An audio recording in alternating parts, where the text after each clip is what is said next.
Masechet Baba Batra, Daf Kuf Kaf. Je me trouve à la troisième des grandes lignes de Daf Kuf Kaf. Les Halan hu Omer, pardon, les Halan Mena'an Akatuv, Derech Gedulatan, Vekan, Derech Chochmatan. De quoi s'agit-il? Vous en souvenez? On est en train d'étudier les lois d'héritage, régies selon la Torah. La Torah nous a enseigné les lois d'héritage dans la parashat Pinhas, suite à la réclamation des filles de Tselofhad.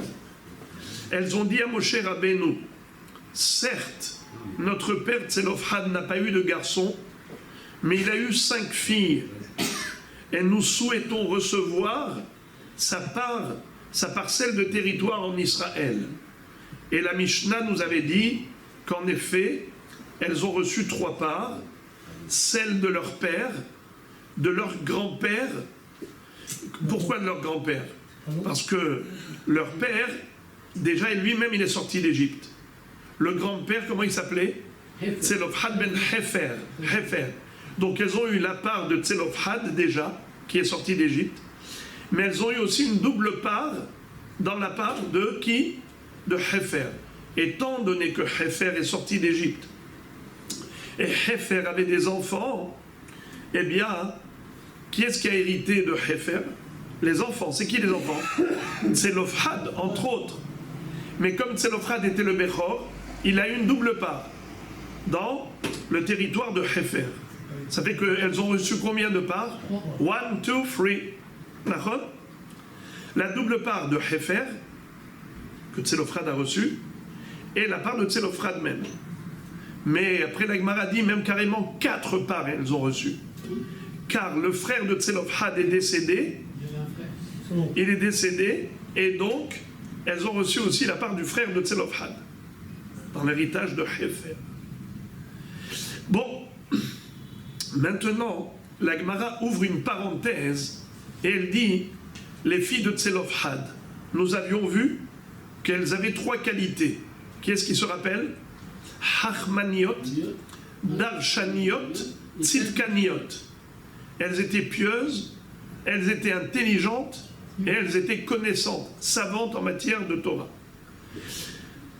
Mais ce qui suscite la curiosité de la Gemara, c'est l'inversion de l'ordre de la liste des noms des filles de Tselofhad.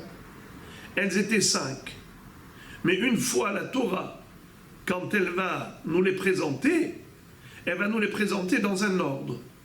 Et une autre fois, à nouveau, on va les évoquer, mais dans un ordre différent. On va voir qu'il y a 2 filles qui sont inversées. Alors, le Rashbam, regardez le Rashbam, deuxième des grandes lignes de Rashbam, il dit Les Halan, Keshenis ou Benot Tselofhad, Mena'an Akatuv Derer Gdulatan, Dirtiv Atiyena, Mahla, Tirza, Hogla, Umilka, Venoa, Benot Tselofhad, Livne Dodehen, les Nashim. Qu'est-ce que ça veut dire? C'est qui les filles de Tselofhad? Avec le doigt, s'il vous plaît. Mahla, Tirza, Hogla, Milka, Nora. Il y a fait. Mais maintenant, la deuxième fois, on les retrouve différemment. Regardez comment c'est écrit. Quand elles se sont plaintes auprès de Moshe Rabbeinu pour l'héritage et qu'elles ont réclamé le territoire de leur père, le patrimoine de leur père, regardez comment la Torah nous les présente. Mahla, Nora, Hogla, Milka, Tirza. Si vous observez, vous constaterez qu'il n'y en a que 2 qui permutent. C'est celles qui sont inversées, c'est qui? Non. Non, Mahla, elle est toujours la première. Non, Mahla est toujours la première. Milka est toujours la 4e. Hogla est toujours la 3e. Allez, dites-moi, c'est laquelle? C'est lesquelles que vous voyez inversées? Milka, c'est la 4e et la 5e. Ah? Comment? La 4e et 5e. Non. Non. Allez, je vous laisse 15 secondes pour regarder. Tirza, c'est devenu... Très bien. Tirza, et l'autre, c'est laquelle? C'est... Hogla, non? Non. Non, même pas. Non. Regardez. Mahla ne bouge pas. Ouais. Hogla ne bouge pas, Milka ne bouge pas. Non, Elles sont à leur place. Il n'y en a que deux qui ont été inversées. C'est qui? Tirza. Très bien.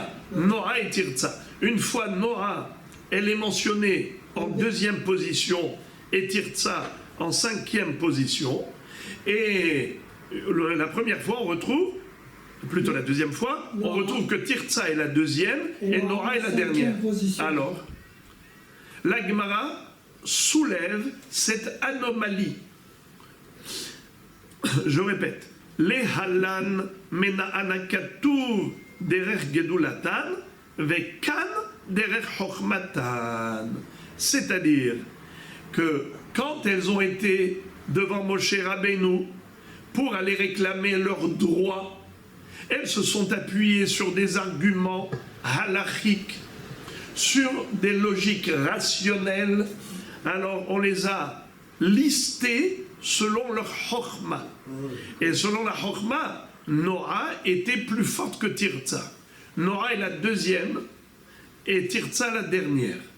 Mais lorsqu'on a parlé d'elles pour leur mariage et qu'on a dit qu'elles se sont mariées avec leurs cousins, alors à ce moment-là, on les a mentionnées selon quel ordre? Selon leur âge. Première, deuxième, troisième, l'aîné, cadette et ainsi de suite. Eh bien, dans ce cas-là, c'est Mahla, Tirza, Hogla, Milka et Noah. Mahla, c'est l'aîné. Mahla, l'aîné. Noah, la Benjamin. C'est Tirza, Hogla, Milka au milieu. Ok. Maintenant, les frères et les amis, Rashbam, c'est très joli ce qu'il dit. Il dit pourquoi quand on a parlé de leur mariage, qu'elles se sont mariées avec leurs cousins, eh bien là on les a listées en fonction de l'âge. Pourquoi en fonction de l'âge? Il dit parce que il y a une logique. On marie d'abord la plus grande et après les autres, plus jeunes. De qui on apprend? Qui est-ce qui peut me rappeler le passouk? Bravo! Yaakov Avinu, quand il s'est plaint auprès de Lavan, il lui a dit Mazé, moi j'ai travaillé 7 ans pour Rachel, tu m'as donné Léa. Qu'est-ce qu'il lui a répondu? Il lui a dit Lo ye'asechen bimkomenu la tête à tseira lifne à bechira. On ne va pas changer les us et coutumes. La coutume veut que d'abord on donne la plus âgée, l'aînée, et ensuite la cadette. Je ne vais pas te donner Rachel la petite alors que Léa n'est pas encore mariée, alors je t'ai donné Léa la plus grande. Voilà donc la raison pour laquelle on a mentionné Mahla, Tirza, Hogla, Milka et Noah. Pourquoi? Parce que c'est dans l'ordre de leur mariage. Elles se sont mariées selon l'âge. Le mariage en fonction de l'âge. Ok. Allez les amis. La Gemara dit, mais ça y allait les Rabbi Ami. Ça corrobore un enseignement de Rabbi Ami. D'Amar Rabbi Ami, car Rabbi Ami nous a enseigné de par ailleurs, Bayeshiva halech ahar chochma, Bamesiba halech ahar zikna.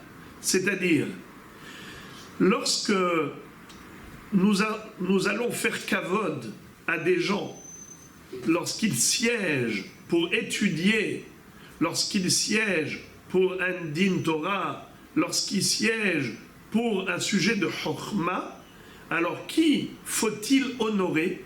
Eh bien, le plus sage. Et lorsqu'il s'agit d'un repas, et qu'on va installer les gens en fonction du kavod, alors on ne va pas mettre le plus hacham à la tête, on va mettre le plus âgé à la tête. Encore une fois, Bayeshiva halech ahar chochma, Bamesiba halech ahar zikna. Quand il s'agit d'une messiba, c'est quoi une messiba? Une fête ou un festin. Quand on va, un banquet. Lorsqu'on va s'installer pour une messiba, alors on fait kavod à la zikna, à l'âge. Mais quand on va s'installer pour un sujet de Chokhma, alors on fait kavod à qui? Au plus Hacham.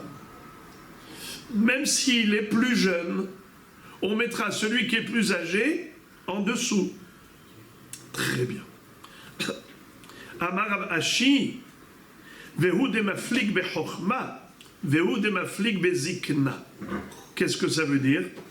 Rav Ashi dit attention, quand on a dit que on mettra le Hacham en premier lieu quand il s'agit de Chokhma et le Zaken en premier lieu lorsqu'il s'agit de Messiba, c'est uniquement si le Zaken, il est Zaken Mouflag, la personne âgée, elle est très âgée. Ou quand il s'agit de Chokhma, le sage est très sage, c'est un grand savant. Mais sinon, on n'accorde pas forcément de primauté, priorité à ces personnes s'ils ne sont pas vraiment au-dessus du lot, soit dans la dimension de la vieillesse, soit dans la dimension de la sagesse. Tana de Rabbi Ishmael, Benot Zelofhad Shkulot Hayu. Rabbi Ishmael n'est pas d'accord pour dire qu'elles étaient l'une plus intelligente que l'autre et que on les a nommées en fonction de leur sagesse quand elles sont venues réclamer leur dû à Moshe Rabbeinu. Il dit pas du tout. Les filles de Tzlofhad, elles étaient équivalentes. Elles étaient égales au niveau de la sagesse, au niveau de la tzidkut. Elles n'étaient pas meilleures les unes que les autres. Pourquoi?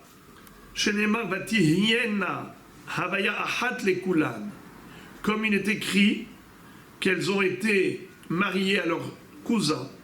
Vatihiena mahla tirtza vehogla ou milka venoa benot Tzlofhad livne dodehen lenashim.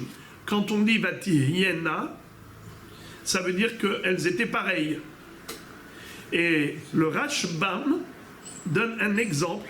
Il dit alors pourquoi est-ce qu'une fois on les a listées dans cet ordre et une fois on les a listées dans un autre ordre, justement pour nous dire qu'elles étaient équivalentes.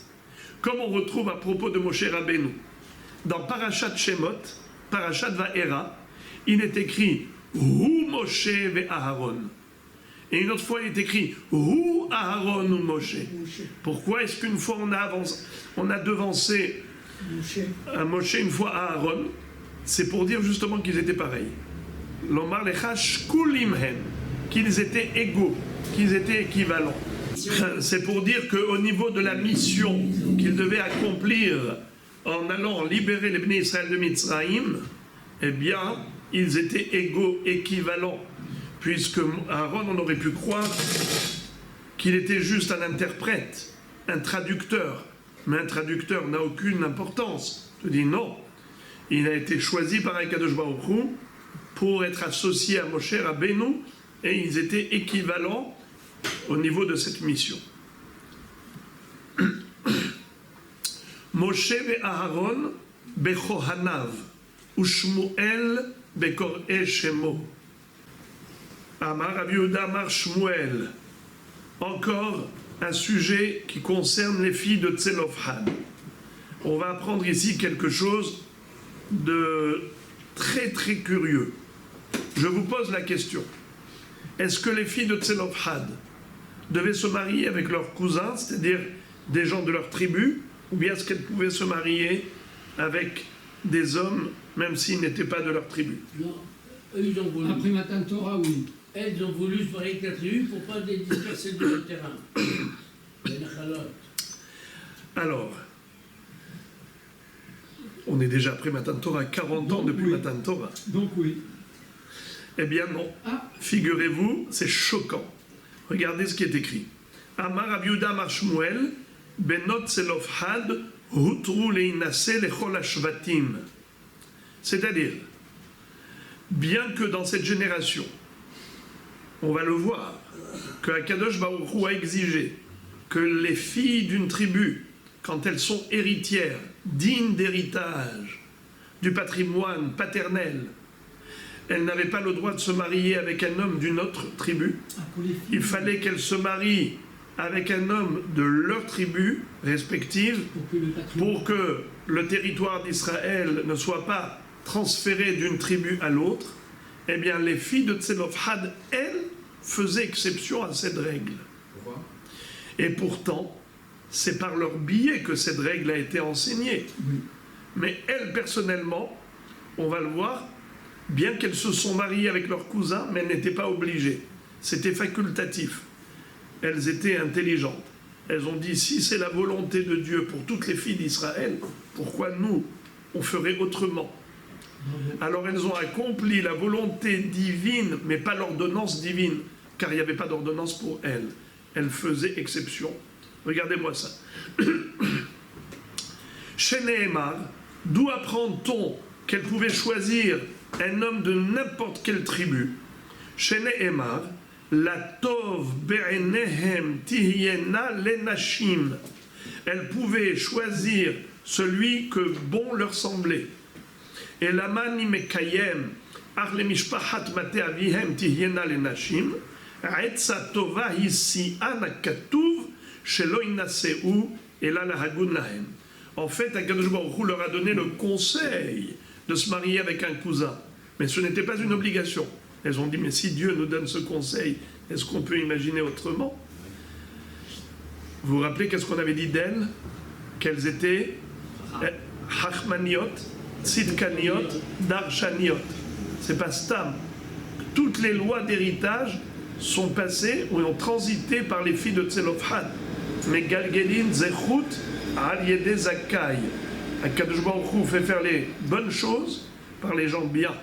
Elles ont eu ce srout. Motiv Rabba va poser une kushia très forte sur ce hidouche en disant, mais comment tu peux dire que les filles de Tselofhad n'étaient pas tenues de se marier avec des hommes de leur tribu? Pourtant, il est dit à propos de l'interdiction de manger des korbanot betum'a. Vous savez qu'un homme tamé n'a pas le droit de manger de la viande d'un korban qui est kadosh. Bechol kodesh lotiga vel amigdash lotavo. À ce propos, il est écrit dans Parashat Emor, Emor alehem ledorotechem, kol ish asher ikrav. Je vous lis. Emor alehem ledorotechem, kol ish asher ikrav mikol zarachem el hakodashim asher yagdishu bnei Israël Hashem betum'ato alav v'nicheta nefesh hayim milefanai ani Hashem. Kadosh Baruch Hu a dit aux Kohanim, si vous êtes impurs et que vous mangez un korban, chayav karet, vous êtes passible du retranchement. Très grave. Et à ce propos, il est écrit un mot. Les dorotechem. Cet enseignement, il est pour les futures générations également. D'accord? Alors, Emor alehem, les dorotechem. Le mot Emor alehem parle leur au Kohanim. De quel Kohanim on parle? Les Otan, Aomdim, Al-Har, Sinaï. On parle aux Kohanim qui ont reçu la Torah, qui se sont tenus devant le mont Sinaï. Les Dorotechem et l'ou Dorot Abaim. Et alors pourquoi ensuite, à part Emor Alehem, dis-leur à eux, aux Kohanim contemporains, les Dorotechem pour les générations ultérieures? Ce qui veut dire Dorot Abaim, que cette mitzvah, elle est perpétuelle. Alors, la Baraïta pose la question, je ne comprends pas. Im ne'emar avot, lama ne'emar banim, ve'im ne'emar banim, lama ne'emar avot.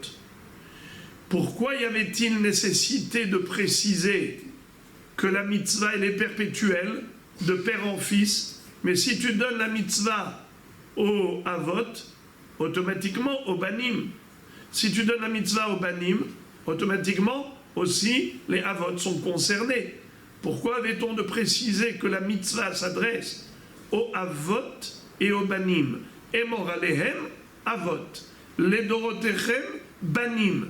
Mais pourquoi j'aurais établi un distinguo entre père et fils. Mais pour toutes les mitzvot, on ne précise jamais que c'est pour et le père et pour le fils. La Torah, elle a été donnée pour l'éternité. Moraï Verabota, écoutez la réponse, la Braïta. Mi pene sheyesh ba'avot, ma she'en babanim. Veyesh babanim, ma she'en ba'avot. Car il y a des mitzvot qui incombent aux parents et qui n'incombent pas aux enfants. Il y a des mitzvot qui incombent aux enfants, mais qui n'incombent pas aux parents. D'accord ?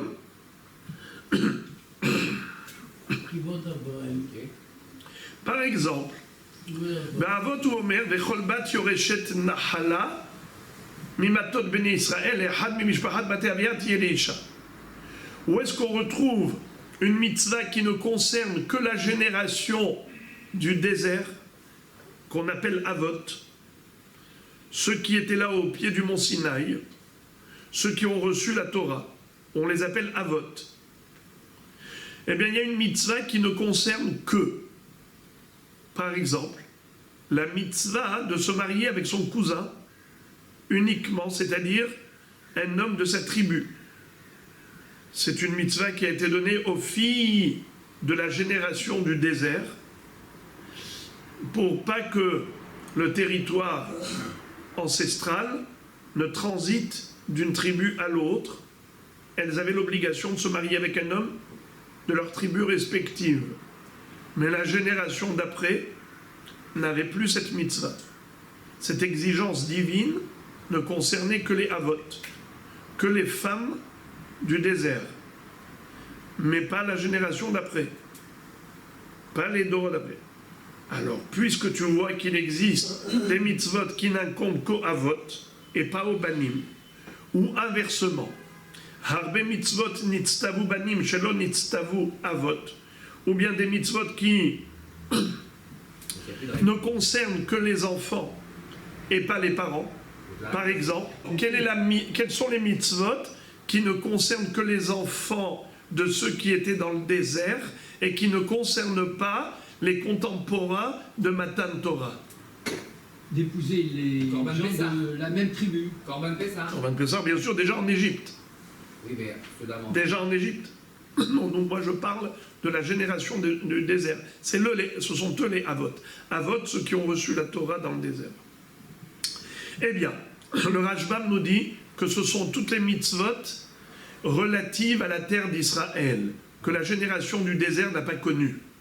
Ceux qui sont sortis d'Égypte ne sont pas rentrés en Israël, ils n'ont pas eu les mitzvot, ils n'ont pas pu les pratiquer. Par exemple, or là, 3 ans interdit de consommer le fruit d'un arbre. Il n'y a pas d'arbre dans le désert. Ça veut dire, dans le désert, ils ne sont pas en Eretz Israël. Donc les arbres du désert ne sont pas concernés. Kil haïm, l'interdiction de mélanger des graines différentes. C'est en Israël. Bien sûr, comme des Rabbanan, c'est même en Chutz Laaretz, mais tout ça, c'est comme des Rabbanan. Comme Orla aussi, c'est que Halakha Moshe mi Sinaï, mais ça fait qu'Orla de Chutz Laaretz, c'est Muta. Hala, la mitzvah de Hala, c'est qu'en Eretz Israël, en Chutz Laaretz, c'est que Midei Rabbanan. Leket, Shirha, Pea, et toutes les mitzvot, Atluyot Ba'aretz. Vous entendez, les amis? Bien sûr. Alors, ça concerne qui? Banim, lo avot. Allez, interrogation orale. Quels sont les mitzvot des avot et qui ne concernent pas les banim, et les mitzvot des banim qui ne concernent pas les avot?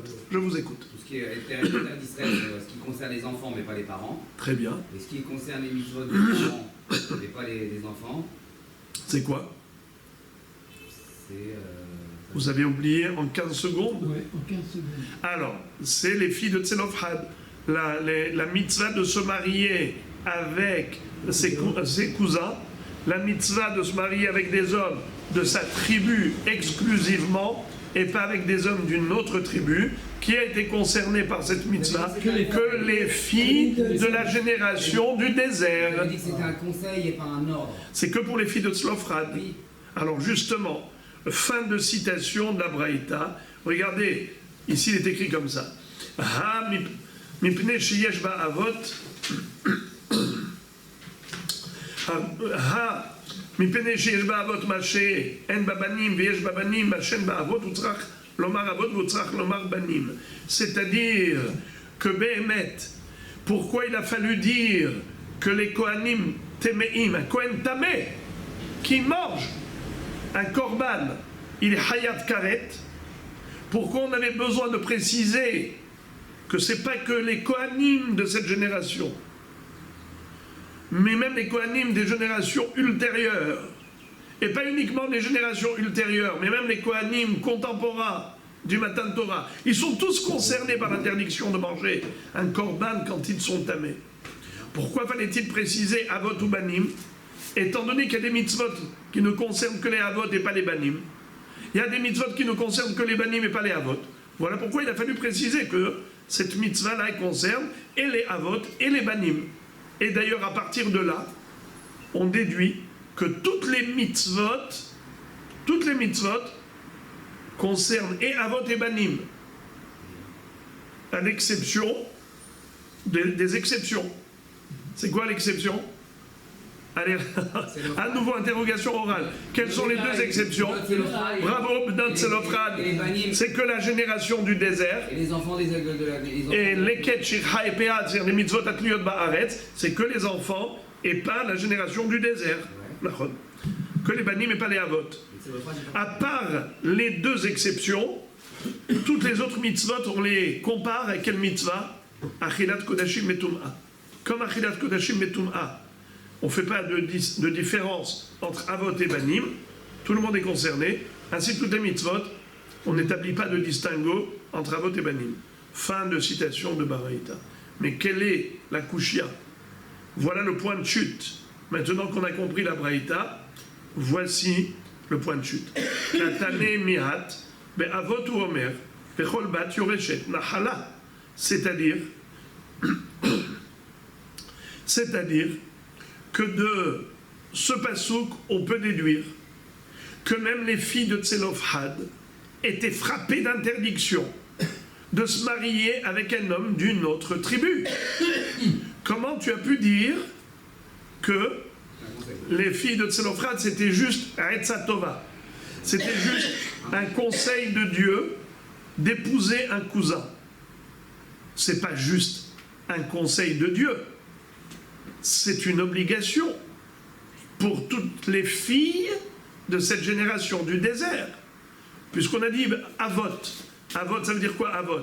En l'occurrence, c'est Immahot. Immahot. Mais en tout cas, c'est toutes les filles du désert. Pourquoi tu m'as dit que c'est uniquement les filles contemporaines de filles de Tzlofrad? Mais les filles de Tzlofrad, elles n'étaient pas obligées de se marier avec un cousin. C'est juste un conseil. C'était facultatif, pas impératif. Comment tu peux dire une chose pareille? Mais c'est écrit dans la Braïta, Avot. La réponse, Hu motivla ve'hu mefarekla. Lui-même, Rabba qui a posé la question, lui-même a répondu en disant, Hutz, les bar mibnot Tzlofhad. C'est quoi les bars? À l'exception des filles de Tzlofhad. Toutes les filles de cette génération étaient concernées, à l'exception des filles de Tzlofhad. Il y a la règle et il y a l'exception qui confirme la règle. Et la question est de savoir pourquoi cette exception? Pourquoi Dieu a donné l'ordre à toutes les filles d'Israël de la génération du désert de se marier avec quelqu'un de leur famille, c'est-à-dire de leur tribu, pour pas qu'il y ait de transfert de propriété d'une tribu à l'autre? Pourquoi alors les filles de Tzlofhad n'étaient pas tenues? Mais elles aussi, quand elles vont se marier avec un homme d'une autre tribu, eh bien, il va y avoir transfert de propriété. Pourquoi cette différence? Alors il y a des commentateurs qui disent que c'est pour montrer leur grandeur. Elles n'étaient pas obligées, mais elles l'ont fait. Elles n'ont pas accompli que l'ordonnance divine, mais la volonté divine. Quand Dieu leur donne ce conseil, c'est l'expression d'une volonté d'Hachem. La grandeur d'une personne, c'est quand elle essaye d'accomplir la volonté divine. Osim retzono shel makom. Il y a des gens qui essayent de passer entre les mailles du filet de la halakha. Ils disent, l'article numéro 121 du code Shulchan Aruch nous dit ça. Et donc ça, il n'y a que ça qui est interdit, mais pas ça. Un tzaddik, eh bien, il fait au-delà de ce qu'il est obligé de faire, parce qu'il veut faire plaisir. C'est un peu comme la mitzvah du tzitzit. On n'est pas obligé de mettre un vêtement de 4 coins pour mettre les tzitzit.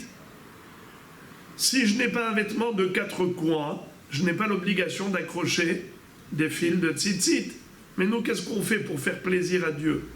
On met un vêtement de 4 coins pour accomplir la mitzvah de tzitzit. Parce qu'on ne veut pas seulement s'acquitter d'un devoir, mais on cherche à faire plaisir. C'était la grandeur des filles de Il cherche à Tzlov. faire la volonté d'Hachem. Oui, d'accomplir la volonté d'Hachem. On a compris que c'est qu'Hachem veut, et bien c'est ça ce qu'on cherche. Vous voulez encore une autre mitzvah de ce genre? Le maaser des fruits. Quand est-ce qu'on a l'obligation de prélever le maaser, la terouma et la dîme des fruits? Que si les fruits sont rentrés par la porte, l'entrée C'est ça. de la maison. Si on- Mais si c'est par la Par la fenêtre, fenêtre. pas tour. Les premières générations faisaient entrer par l'entrée pour être hayab de maaser. Les dernières générations, par derrière, par la porte arrière, c'est-à-dire plutôt par les fenêtres et ainsi de suite, pour pas être hayab de maaser. Mais Akadosh Baruch Hu répondait à l'appel des premières générations. Dès qu'ils demandaient à Hachem quelque chose, ils étaient tout de suite exaucés. Les dernières générations, comme dit la Gemara dans Maseret Brachot, Abaye disait, à l'époque de Rav Yehuda, quand il y avait de la sécheresse, Rav Yehuda enlevait une chaussure. Et il disait à Kadosh Baruch Hu, si tu n'envoies pas la pluie, j'enlève la deuxième chaussure. Comme pour dire, il va se mettre en deuil. Comme un endeuillé qui n'a pas de chaussure. Kadosh Baruch Hu tout de suite envoyait la pluie. Et pourtant, il ne maîtrisait pas les 6 sections du chasse. Et Abaye disait, à notre époque, on maîtrise les 6 sections du chasse. Et pourtant, quand il y a parfois la sécheresse, on appelle au secours et on n'est pas exaucé. Pourquoi?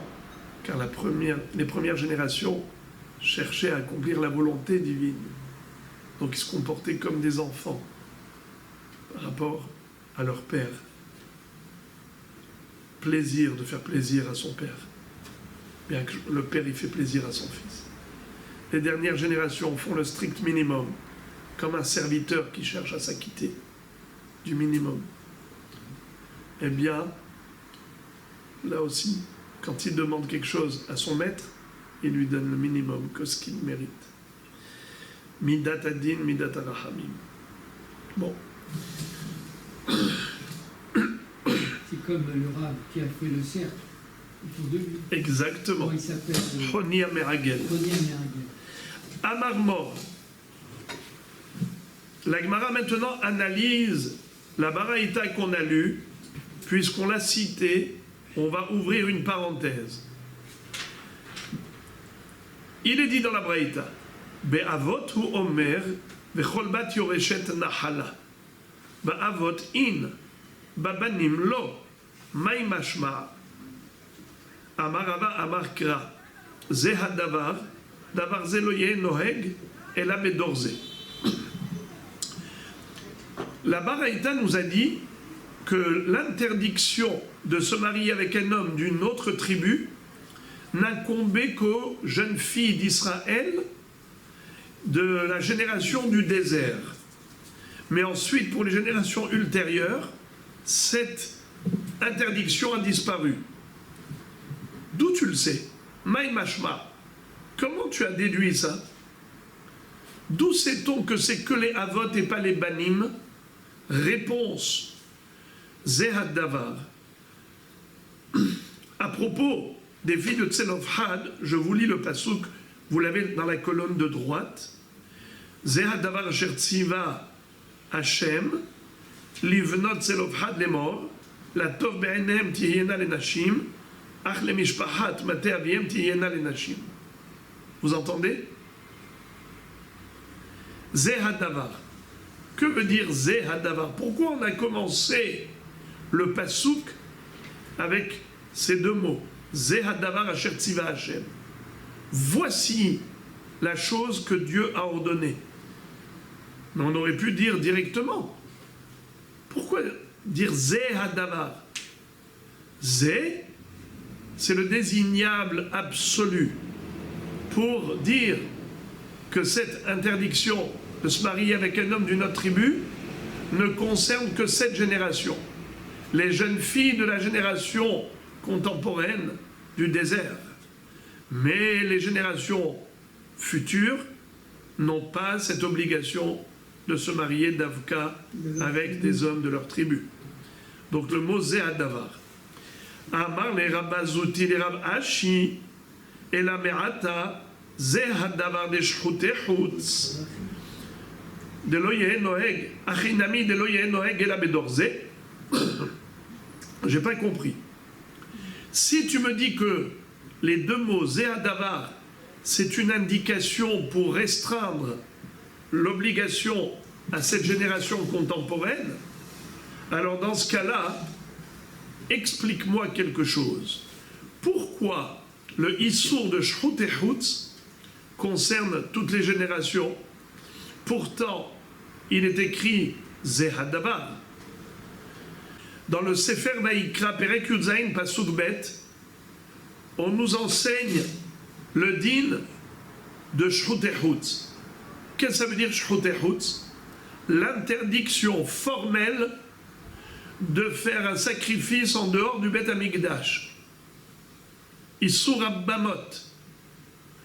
À tel point que celui qui ferait la shrita d'une bête en tant que sacrifice en dehors du Beth Amikdash, eh bien, il est hayav karet.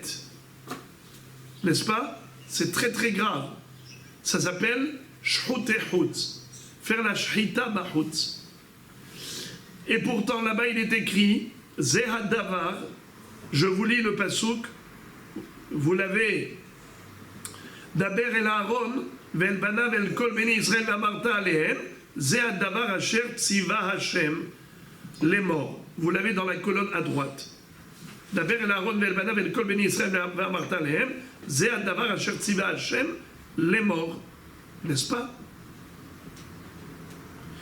Alors, pourquoi il y a écrit Zehadavar?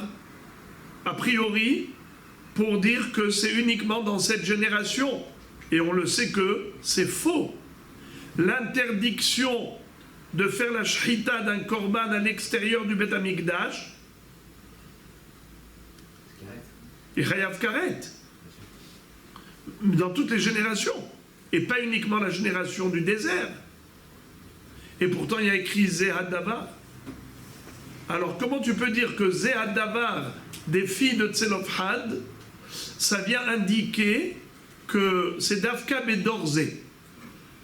L'obligation de se marier avec un cousin, c'est uniquement pour la génération du désert, mais pas pour les générations suivantes. C'est faux. Car on retrouve, à propos de Shchutehutz également, Zehadavar, le terme Zehadavar. Et pourtant, ce n'est pas limité à la génération du désert.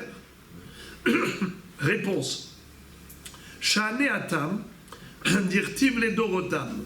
Là-bas, il y a encore un autre pasouk où il est écrit Hukat Olam Tiezot Lahem le Dorotam. Puisque la Torah a écrit les Dorotam, ça veut dire que le Issour de Shchutehutz concerne toutes les générations à venir. Voilà pourquoi le Zehadavar n'est pas restrictif.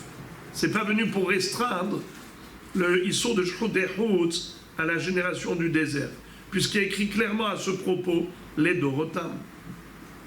La Gemara dit ok, si c'est ainsi, maintenant que tu m'as bien répondu, je te pose une autre question. On retrouve Zehadavar à propos des Nedarim. Regardez. Zehadavar de Rachea Matot, Achinami de Loyeh Noheg Ela Bedorze. C'est-à-dire, Dans Parashat Matot, au début de Parashat Matot, il y a les lois de Atarat Nedarim. C'est-à-dire que il existe deux sortes d'annulation d'un Neder. Soit un mari qui annule les Nedarim de sa femme, soit un Hacham qui annule les Nedarim d'un individu quelconque. N'est-ce pas? Ce qu'on appelle Hatarat Nedarim et Hafarat Nedarim. Un mari, il est Mefer et un Hacham, il est Matir. On verra dans quelques secondes la différence entre Hatara et Hafara. Mais d'abord, la notion d'annulation des vœux.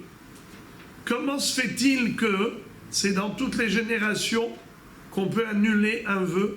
Pourtant, il y a écrit Zehadavar. Je vous lis le pasouk. Le pasouk. Vaïdaber Moshe, El Raché Amatot Livni Israël est mort. Zehadavar Asher Tziva Hashem. N'est-ce pas? Et là-bas, on parle de Hatarat Nedarim. Alors, comment ça se fait que la Hatarat Nedarim, la Hafarat Nedarim, elle concerne toutes les générations, mais elle devrait se restreindre à la génération du don de la Torah, puisqu'il y a écrit Zehadavar. Et comme pour les filles de Tzelofhad, tu as dit Zehadavar Asher Tziva Hashem, Zehadavar Bador Hazeh. Alors là, même pour Hatarat Nedarim, tu devrais dire Bador Hazeh. Réponse. Amar le Hahu Yalif Ze Mehatam. C'est-à-dire, il y a une Gezerah Shava, une analogie. Le mot Zé figure dans deux thèmes.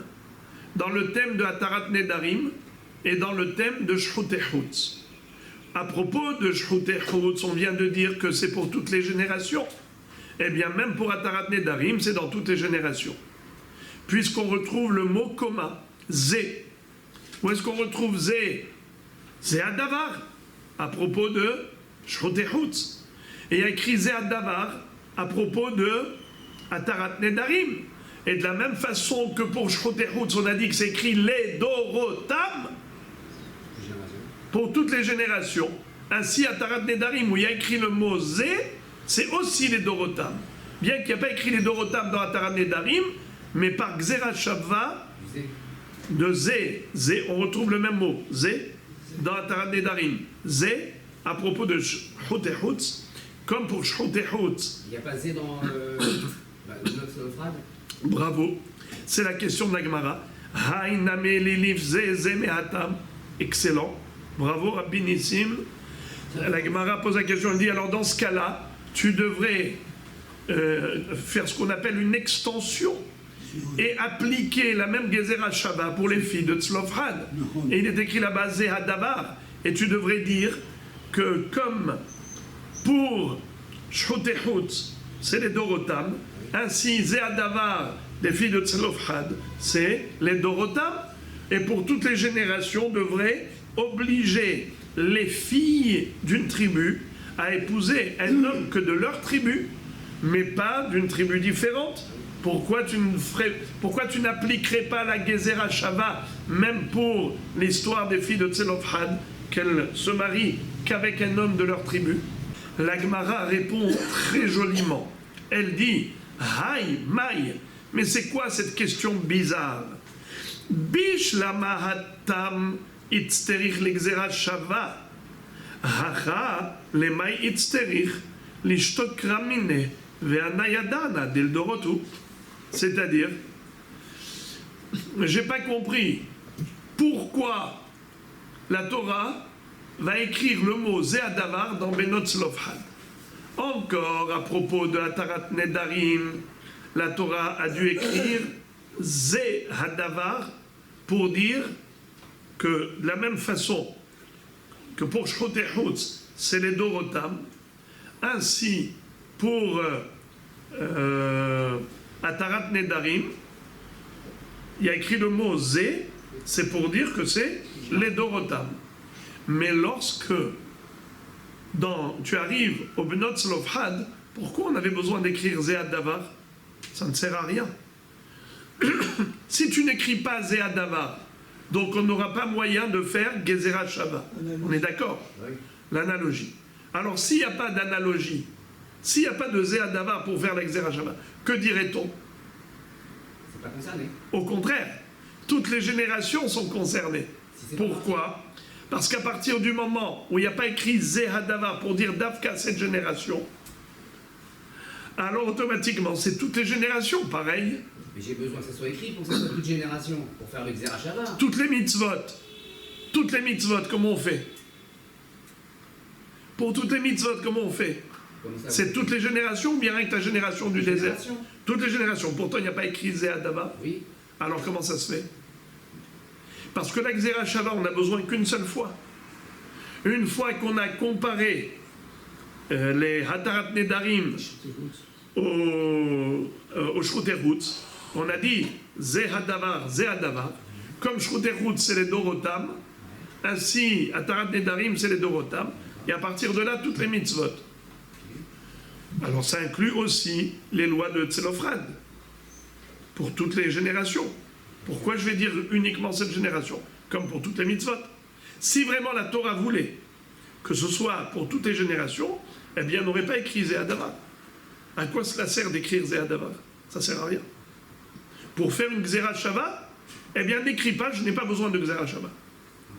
Si la Torah écrit Zehadavar, c'est au contraire, pour préciser que c'est restrictif.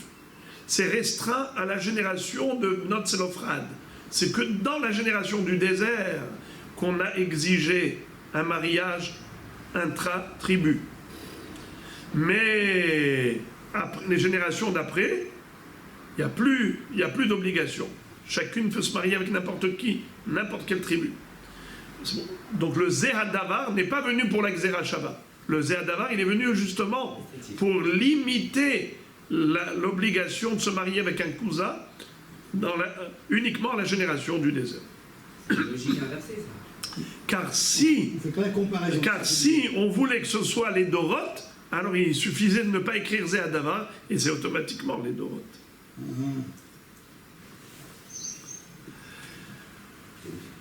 Et puis, Parce que sinon, quel est l'intérêt d'écrire Zehadavar? Quel est l'intérêt? Quel est l'intérêt d'écrire Zehadavar? toutes les générations. Toutes les générations, eh bien ne crie pas, c'est comme toutes les mitzvot. D'où on sait que toutes les mitzvot, c'est toutes les générations? Parce que justement, il n'y a pas écrit Zehadavar. Alors n'écris pas Zehadavar si c'est pour toutes les générations. Pourquoi tu as écrit Zehadavar? Ben, c'est l'inverse. C'est pour dire Davka Zehadavar, Badorazé. Mais seulement le premier. La Gemara demande Maï Gezerah Shava. C'est-à-dire, quand on a dit qu'il y a une Gezerah Shava pour comparer Shruterhutz et Hatarat Nedarim. Qu'est-ce qu'on apprend dans les deux sens? Des Tanya Ne'emar Kan Zehadavar Vene'emar Lehalan Zehadavar Ma Lehalan Aaron ubana vechol Israël Afkan Aaron ubana vechol Israël Umakan Raché Hamatot Afle Halan Raché Hamatot. Qu'est-ce que ça veut dire?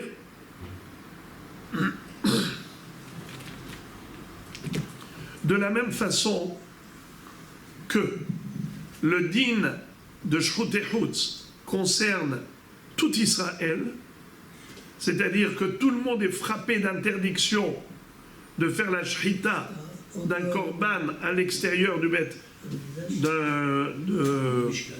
du Mishkan, à Aaron, Ubana, Bechol Israël, parce que vous savez que même un zar peut faire la shrita d'un korban.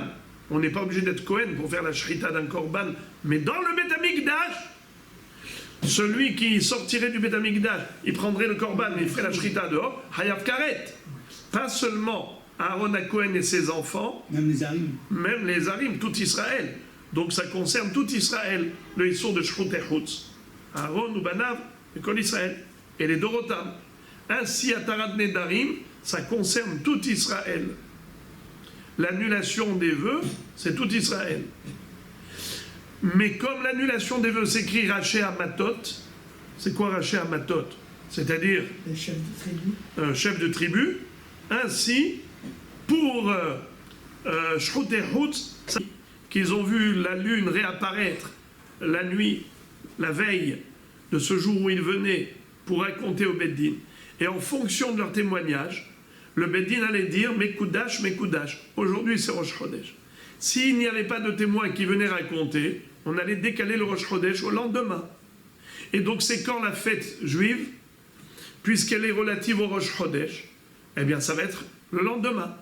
Donc, c'est d'ailleurs pour ça qu'on fait 2 jours en diaspora, parce qu'ils ne savaient pas c'était quand que le Beddin a fixé le Rosh Chodesh. Un jour avant, un jour après. Donc, ils font 2 jours. Mais ça veut dire que les fêtes juives dépendent de Rosh Chodesh. Mais le Shabbat, il dépend pas de Rosh Chodesh. Le Shabbat ne dépend pas du Beddin. Il est Kavua. Tous les 7 jours de semaine, c'est Shabbat. Donc les Shabbat Kodesh, indépendamment du Beddin. Alors que les fêtes juives sont dépendantes du Beddin. Voilà ce qu'il voulait dire. On ne comprenait pas ce qu'il voulait dire. Il y a une loi qui s'applique aux fêtes juives qui ne s'applique pas au Shabbat. De quoi il s'agit? C'est quoi cette loi? C'est le Kiddush Beddin. Le Kiddush Beddin, c'est pour Rosh Chodesh, Mekoudash pour les Moradim, mais pas pour Shabbat. Shabbat, c'est Kvira Vekaima. Alors maintenant, il dit Maï Moradé Hashem Nemru Afarad Nedarim lo Nemra. Il lui a dit c'est très bien, tu m'as enseigné la loi de Shabbat avec les Moradim, mais enseigne-moi s'il te plaît quelle est l'histoire des fêtes avec Atarat Nedarim, Afarad Nedarim. Il lui a dit Moradé Hashem Tzrichin Mumchin, Afarad Nedarim Ena Tzricha Mumchin. Qu'est-ce que ça veut dire? Il lui a dit, tu veux savoir, lorsque le Beddin allait sanctifier le Rosh Chodesh, ils allaient sanctifier le Rosh Chodesh avec un Sanhedrin qui était composé de Dayanim Mumchim. C'est quoi Dayanim Mumchim? Des Dayanim compétents, ceux qui avaient reçu la smicha de leur maître, qui lui-même avait reçu de leur maître, jusqu'à Moshe Rabbeinu. Le Sanhedrin, ça ne pouvait pas être des gens ordinaires. Alors que pour la Tarat Nedarim, même des gens ordinaires, s'ils sont au nombre de 3, ils peuvent annuler un Neder. Il lui a dit, mais comment ça se fait? Veharaché amatot ktiv. Pourtant, il est écrit que la Tarat Nedarim, ça a été enseigné aux chefs de tribu, qui étaient des Hachamim. En effet, quand on dit qu'il faut un Yahid Mumhe, il faut qu'il soit Mumhe, c'est-à-dire diplômé de son maître, qui a reçu de son maître, c'est uniquement s'il est unique. Si j'ai un Dayan qui est seul, qui veut annuler les vœux, alors il faut qu'il soit Mumhe. Yahid Mumhe. Mais s'il n'est pas Mumhe, s'il n'est pas diplômé par son maître, qui est lui-même diplômé par son maître, alors il faut qu'il soit au nombre de 3. Et on a terminé le sujet, on a terminé le Daf Oufkaf.